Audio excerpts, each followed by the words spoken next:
네, 여러분 반갑습니다. 같이 인사할까요? 반갑습니다. 고맙습니다. 그리스도 완전 충만 일체 은혜 감사. 네, 이제 구약의 책이 2권 남았습니다. 오늘 하면 다음에는 말라기 1권밖에 남지 않겠습니다. 야, 참 이만큼 왔네요, 그죠? 언제 끝날까 싶더니만 이만큼 왔습니다. 오늘 스가랴서는 소선지서 12권 중에서 가장 종말론적이고 메시아 대망적인 그런 선지서입니다. 스가랴서는 성전이 완공되어야만 메시아의 영광이 성전에 거할 것이고, 또 이스라엘이 성전을 재건하도록 돕기 위해서 그렇게 기록된 책입니다. 먼저 첫 번째 저자를 보시게 되면 스가랴겠죠. 이 스가랴의 뜻은 뭐냐면 하나님께서 기억하신다 하는 뜻입니다. 이 스가랴는 1장에 보게 되면 제사장 가문 출신이고요, 바벨론에서 태어나서 자랐고 스룹바벨과 함께 유다로 귀환한 그런 분입니다.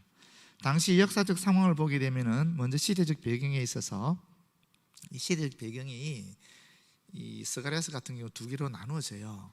1장에서 8장까지와 9장부터 14장까지가 시대적 배경이 다릅니다. 무려 이 두 부분의 차이는 무려 40년 가까이 납니다.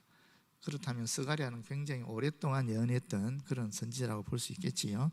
1장부터 8장까지는 주전 537년 제1차 포로귀환 직후에 이제 성전 건축이 시작되었지만은 여러 가지 난관에 부딪혀서 16년 동안 성전 재건이 멈추지 않았습니까? 그런데 우리가 지난 시간에 배웠던 것처럼 학개 선지자의 촉구로 말미암아 다시 이 성전 재건이 시작된 것입니다. 그때 학개 선지자의 예언 2달 후에 스가랴도 예언한 것입니다. 이 성전 재건을 촉구하는 그런 예언을 하기 시작했고, 그 결과 약 4년 만에 제2성전이 완공되게 되었습니다. 그런 시대적 배경을 안고 있습니다. 두 번째 9장부터 14장 내용은 성전 재건 이후에 약 40여 년이 지난 후에 일어난 일입니다. 성전이 재건되었음에도 불구하고 여전히 이 주변 나라의 위협, 또 침공 이런 것 때문에 성전을 재건할 때 그들이 기대했던 그런 영광이 오지 않는 거예요. 회복이 도대하지 않았던 것입니다. 대내적으로는 총독 스룹바벨과 또 대제사장 여수아가 다 돌아가시게 되면서 정치적으로 종교적으로 그 바벨론에서 귀환했던 그런 분들, 이스라엘 백성을 이끌어갈 수 있는 지도자가 사라져 버린 것입니다. 대외적으로는 당시 이 페르시아가 왕위 계승 때문에 권력 다툼이 벌어져서 이 제국 전체를 통솔하지 못하게 된 거예요. 그러다 보니까 각처에서 반란이 일어나고, 또 총독으로 임명받은 사람들이 그 지역에서 중앙정부가 약화되었으니까 너무나 심한 그런 이 약탈 또는 세력 다툼 같은 것들이 일어나게 되니까 이 제국이 안정되지 못하니까 이 유민들도 아무래도 보호를 받지 못하는 그런 상황이 되는 것입니다. 사실 페르시아의 인정하에 성전을 재건하지 않았습니까? 그런데 제국 자체가 흔들려 버리니까 그들을 보호해 줄 수 있는 그런 세력이 없어져 버렸죠. 그러다 보니까 이 본토에 예루살렘에 제대로 된 정착을 할 수 없는 그런 상황이 발생했다라는 것입니다. 이때 또 이 스가랴가 2번째 예언을 하는 것입니다. 그래서 앞에 1장부터 8장의 내용과 이 9장 14장의 내용이 다르다고 볼 수 있습니다. 앞에 1장부터 8장의 내용은 성전 재건을 촉구하는 그런 내용이라 그런다면, 예언이라 그런다면, 9장부터 14장의 내용은 메시아가 오신다는 그런 종말론적인 예언을 다루고 있다라고 볼 수 있겠습니다. 그러다 보니까 기록 연대도 서로 40년의 그 이상의 격차가 있습니다. 1장부터 8장은 주전 520년에서 518년경에 주어진 말씀이라 그런다면, 9장부터 14장은 주전 480년에서 470년 사이에 주어졌던 말씀입니다. 사실 학계는 주전 520년 9월에서 12월 사이 약 3, 4개월 거기 걸쳐서 예언했던 분이거든요. 반면에 또 말라기 같은 경우도 주전 432년 무렵에 약 수개월 동안 예언을 했는데, 이 스가랴는 무려 50년 가까운 세월을 예언자로, 선지자로 살면서 예언했던 인물이다라고 볼 수 있습니다. 그리고 이 학개와 말라기 사이에는 약 90년의 차이가 나는데, 그 사이에 이 스가랴가 활동했다라고 볼 수 있겠습니다. 지리적 배경은 당연히 예루살렘이겠죠. 세 번째 주제는 뭔가? 주제는 두 가지로 나눠지지 않겠습니까? 1장부터 8장까지는 성전 완공을 촉구하는 그런 것이 주제가 될 것이고요. 그리고 9장부터 14장까지는 아무래도 언약의 신실하신 하나님, 메시아를 대망하는 그런 것이 주제가 될 것입니다. 특별히 이 학개 같은 경우는 나이가 많이 들었지만 스가랴는 젊었습니다. 학개는 연세가 있다 보니까 훈계하는 것입니다. 반면에 스가랴는 격려했습니다. 또 학개는 설교를 했다 그런다면은 이 스가랴는 표적을, 환상을, 이적을, 환상들을 나눴습니다. 그래서 1장부터 8장까지 보면 8가지 환상이 나오거든요. 그리고 학개는 실천주의자였다면은 아무래도 이 스가랴는 좀 환상을 쫓는 그런 분이었다라고도 볼 수 있겠습니다. 그런 차이점이 있습니다. 그리고 이제 두 번째 주제는 언약의 신실하신 하나님이죠. 스가랴는 이 유배자들의 작은 공동체가 실제로는 세상의 미래에 대한 열쇠를 가지고 있다라는 엄청난 예언을 하는 것입니다. 왜 그렇습니까? 메시아가 온다라는 얘기입니다. 예루살렘에 있는 그 공동체가 얼마나 작았겠어요. 주변에 여러 이방 민족들로부터 여전히 압박을 받고 있고 약탈을 당하고 있고 겁을 내고 있는 그런 상황인데, 이 조그만 공동체가 사실은 전 세계 인류를 위한 위대한 역사의 장소가 된다. 그들에게 인류를 구원할 수 있는 그 열쇠가 있다라고 얘기하는 것이니까 엄청난 이야기를 하고 있는 것입니다. 여러분, 하나님은 절대로 강한 자를 쓰지 않습니다. 내가 세워져 있다는 분들을 쓰지 않습니다. 하나님은 내가 약하다, 내가 부족하다 하는, 연약하다라는 그런 분들을 사용해서 하나님께서 위대한 역사를 일으키십니다. 네 번째, 그리스도의 예표에 대해서 보게 되면은 이사야서를 제외하고는 메시아에 대해서 가장 많은 예언을 한 분이 바로 이 스가랴 선지자입니다. 이사야 같은 경우 60장이 넘잖아요. 66장까지 있나요? 그러지 않습니까? 14장밖에 없는데, 그런데 엄청난 메시아에 대한 예언들이 여기 있습니다. 보시게 되면 첫 번째 3장 8절과 6장 12절 13절에 나오는 싹이라는 말이 있습니다. 내가 내 종 싹을 나게 하리니. 이 싹이 누구겠어요? 메시아지요. 두 번째는 9장 9절에 보시게 되면 나귀 새끼를 타고 오실 예수님. 우리가 너무나 잘 알지 않습니까?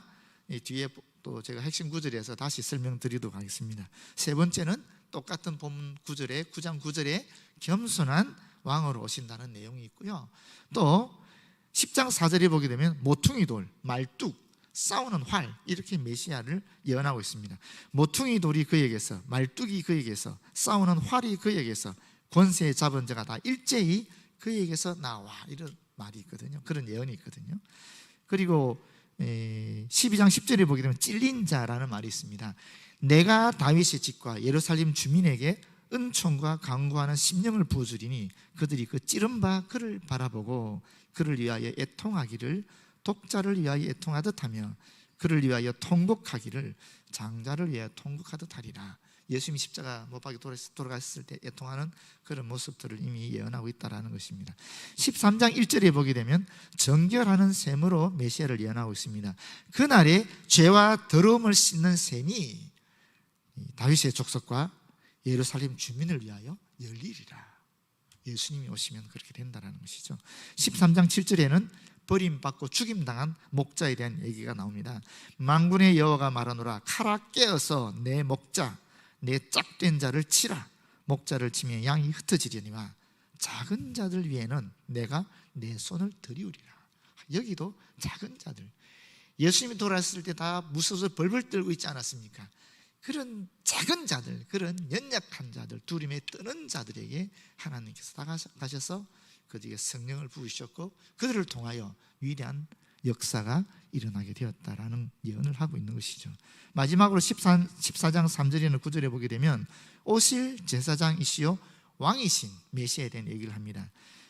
사람이 아직도 예언할 것 같으면 그 낳은 부모가 그에게 이르기를 너가 여호와의 이름을 빙자하여 거짓말을 하니 살지 못하리라 하고 낳은 부모가 그가 예언할 때에 칼로 그를 찌르리라.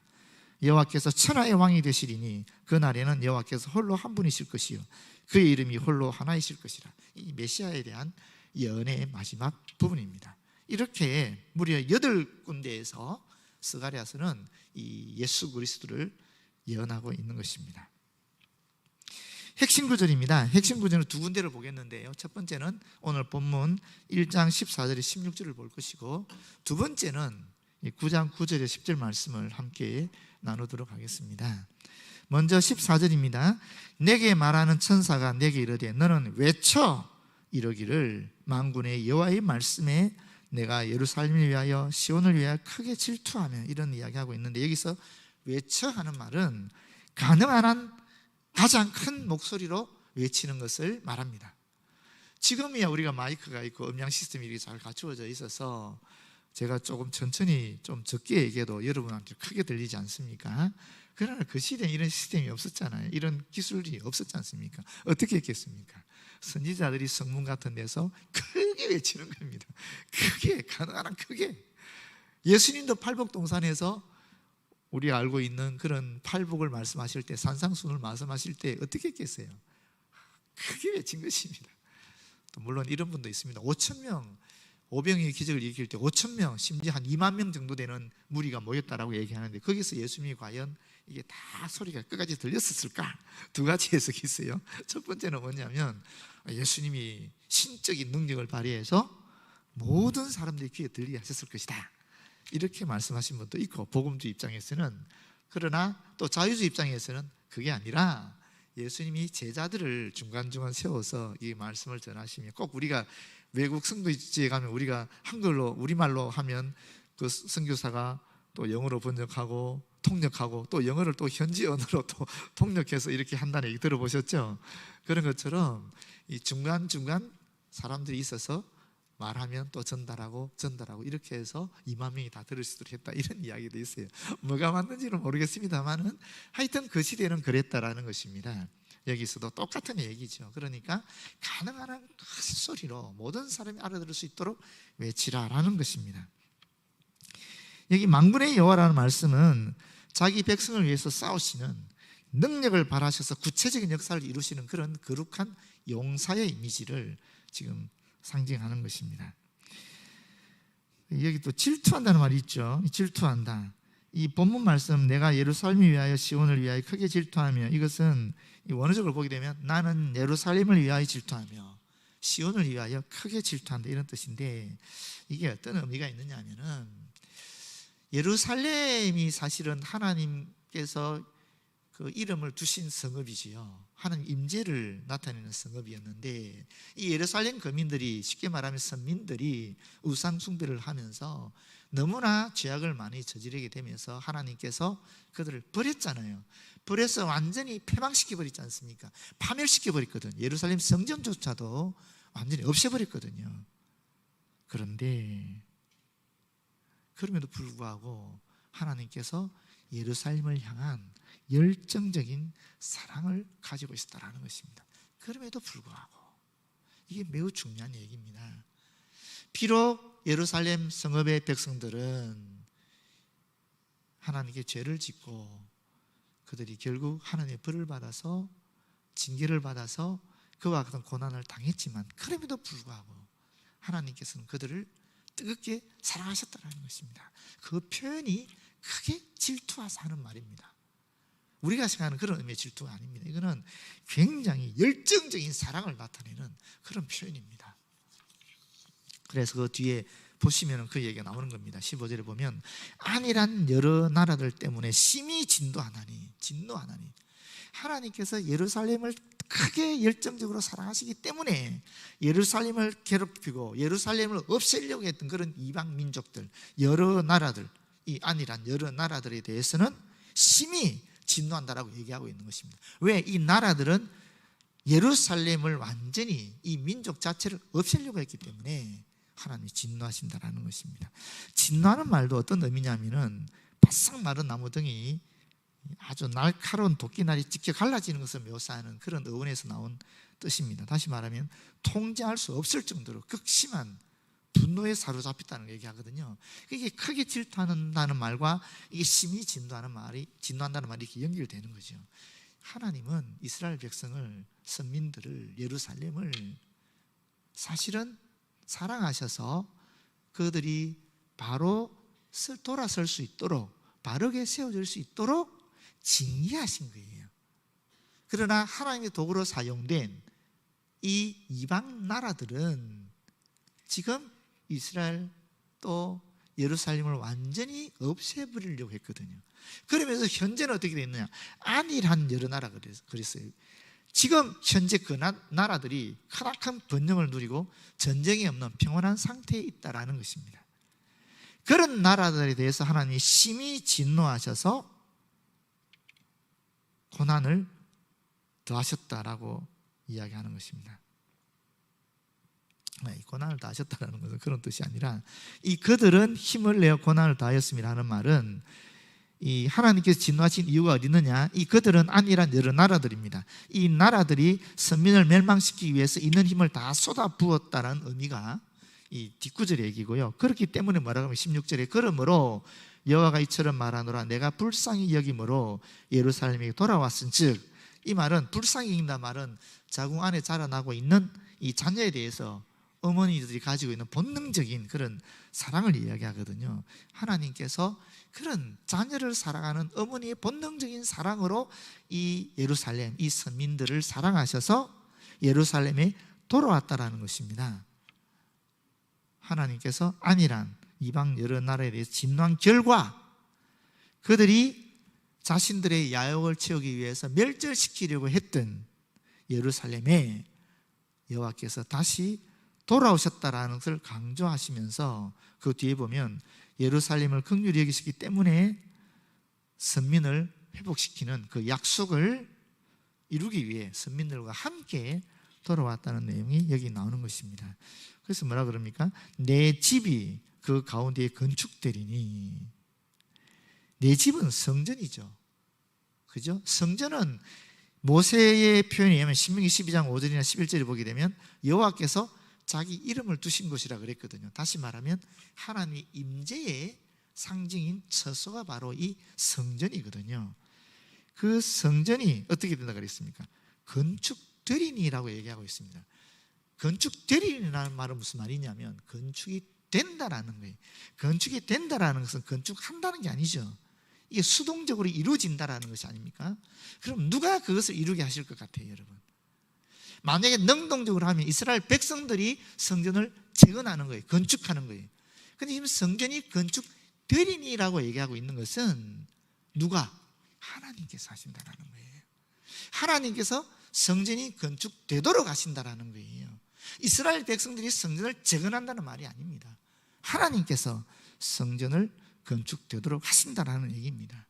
저는 지금 우리가 뭐 건축에 대한 얘기도 하고 리모델링에 대한 얘기도 하고 있는데 마찬가지라고 생각합니다. 하나님께서 이름을 두신 예배당 또는 교육관이든 뭐든 상관이 없이 이것은 하나님이 하시는 겁니다. 하나님이 하시는 것이지 인간이 하는 것도 아닙니다. 인간의 지혜, 인간이 가진 능력, 인간이 가진 부로 하는 것이 아니라는 것입니다. 철저하게 하나님께서 하실 겁니다. 하실 것인데 거기 우리가 순종하느냐 안 하느냐, 우리의 믿음을 드러내느냐 안 드러내느냐, 그 차이이지 하나님의 뜻으로 이루어질 것이라는 것입니다. 그리고 뭐라 그럽니까? 예루살렘 위에 먹줄이 쳐지리라. 이건 또 무슨 말입니까? 예루살렘 성전은 하나님께서 건축시킵니다. 건축합니다. 그런데 예루살렘 위에 먹줄이 쳐지리라. 이 말은 뭐냐면 하나님께서 성전 재건의 약속과 동시에 예루살렘 성벽이 다시 쌓여지리라, 쌓게되리라 하는 말씀을 하고 있는 거예요. 먹줄이라는 것은 뭡니까? 건축할 때 수직과 수평을 잡는 그 줄을 얘기하는 거거든요. 이 성벽을 재건하는 것을 이야기하는 것입니다. 이게 이루어지죠. 약 75년 후에 느헤미야가 주전 445년에 이 성벽을 쌓지요. 52일 만에 기적적으로 성벽을 완전히 쌓거든요. 그것도 성벽 쌓는 일에 집중한 것도 아니라 반은 칼과 창이나 칼이나 창 들고 방패 들고 지키고, 반은 성벽 쌓고, 밤에도 또 이 파수를 보면서 그런 형태로 이 성벽을 쌓는데, 이 성벽이 37,000평을 둘러싸는 그런 성벽이에요. 그걸 52일 만에 쌓았다는 것은 사실은 기적으로 봐야 됩니다. 그런 역사가 실제로 이 성취되는 것입니다. 만군의 여호와의 말이니라 이렇게 얘기하고 있죠. 기적적으로 이루어지는 것입니다. 하나님의 신비로운 역사 속에 성전과 이 모든 일들은 이루어지는 것입니다. 교회의 이 모든 성전 건축은 이와 같이 이루어지는 것입니다. 여러분, 우리 교회 역사도 마찬가지예요. 특히 50명밖에 안 모이는 그 연약한 사람들을 통하여, 성도들을 통하여 이 300평의 이 종교 부지를 구입을 하고 또 여기 이 예배당 처소를 지을 수 있겠습니까? 그건 기적입니다. 하나님의 신비입니다. 그렇게밖에 해석이 안 되는 거예요. 역사가, 우리 교회 역사가 증언하고 있고, 모든 교회 건축의 역사를 보시면은 다 그렇습니다. 하나님의 놀라운 은총과 신비로운 것이 역사하심이 있는 것입니다. 지나가 보면 다 알지요. 그런데 지으려고 하면 그때는 안 보이지요. 자꾸 인간적인 생각이 들어오니까 힘들지요. 그러나 모든 교회의 성전 건축은 다 이와 같이 그런 하나님의 신비로운 은혜 가운데, 은총 가운데에 이루어지는 것입니다. 자, 두 번째는 9장 9절에 10절 말씀입니다. 9절 보시면 시온에 따라 크게 기뻐할지어다, 예루살렘에 따라 즐거이 부를지어다. 이 따라 그러니까 여자들만 얘기하느냐 그렇게 보실 수 있는데, 이거는 고대 근동에 있어서 이 성읍의 백성들을 이야기하는 관용적인 표현입니다. 시온의 백성들아, 예루살렘의 백성, 똑같죠. 시온이 예루살렘이죠, 그죠? 근데 보십시오, 뭐라 그럽니까? 즐거이 부를지다, 보라 내 왕이 내게 임하시나니. 이 왕이라는 것은 혈통적 의미에서는 의미가 없는 얘기입니다. 왜냐하면 혈통적 의미에서는 남유다의 20대 왕이 시드기야였는데, 시드기야가 죽고 나서부터는 이 혈통적 의미의 왕은 끝나버렸거든요.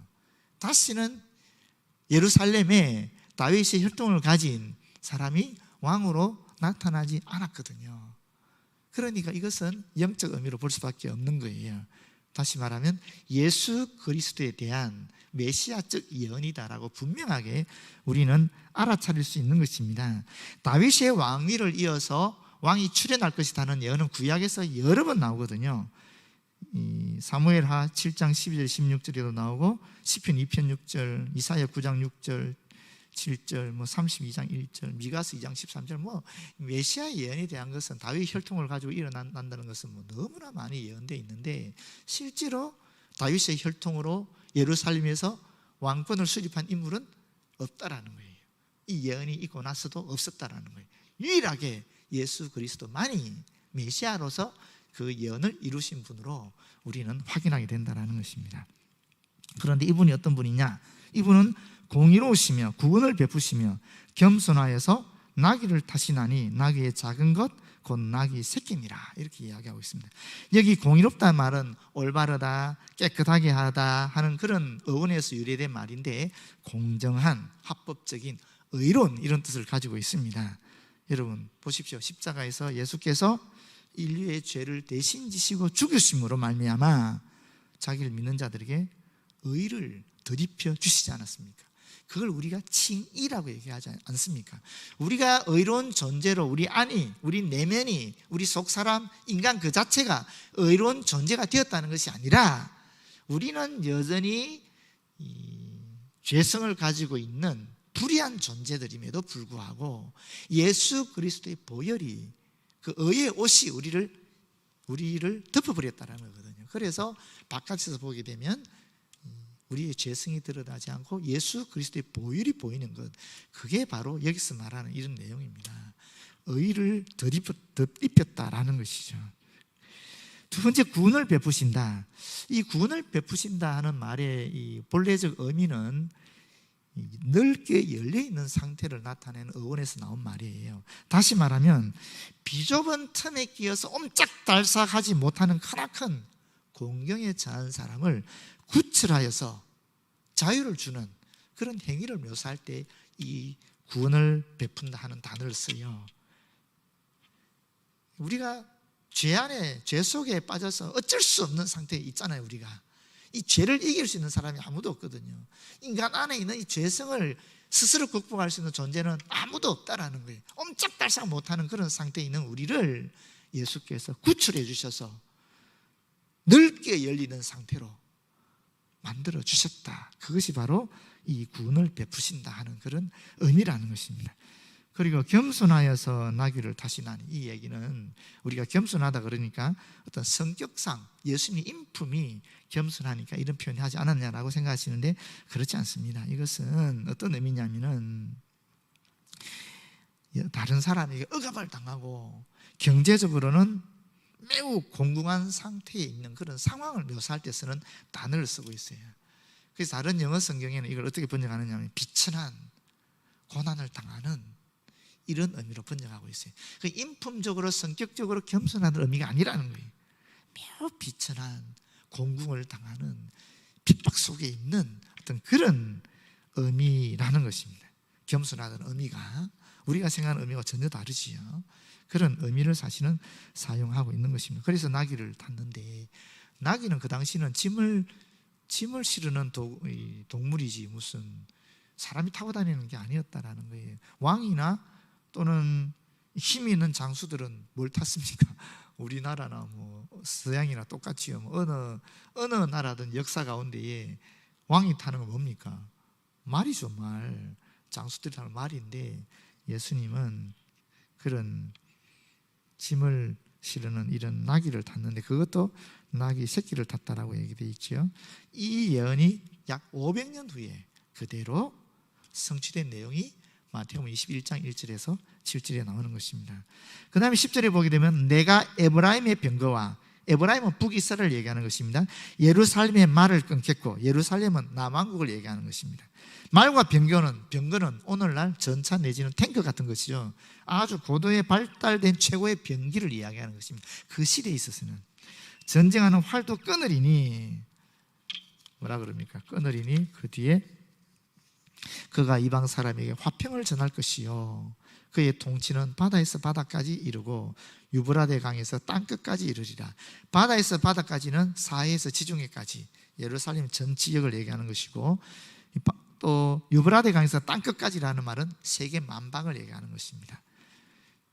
예수님이 겸손한 왕으로 오셔서 범세계적으로 평화의 왕국을 수립할 것이다 하는 그런 내용을 담고 있는데, 그런데 이것이 어떤 전쟁을 통해서, 군사적 수단을 통해서 만드는 것이 아니라 예수 그리스도가 당신이 돌아가심으로 말미암아 평화적으로 수립할 것이라는 것입니다. 그런데 그 평화적으로 수립되는 이 왕국은 어떤 왕국이냐면은 앞에서 말씀하시는 것처럼 이제 전쟁하는 모든 것이 끊어진다는 것이죠. 다시 말하면 갈등, 싸움 이런 것이 없어진다라는 거예요.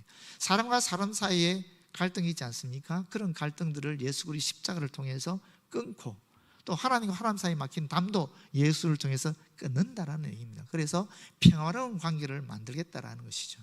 원수 사랑의 도를 통하여 그런 일이 실제로 우리 사이에 이루어지고 있는 것이죠.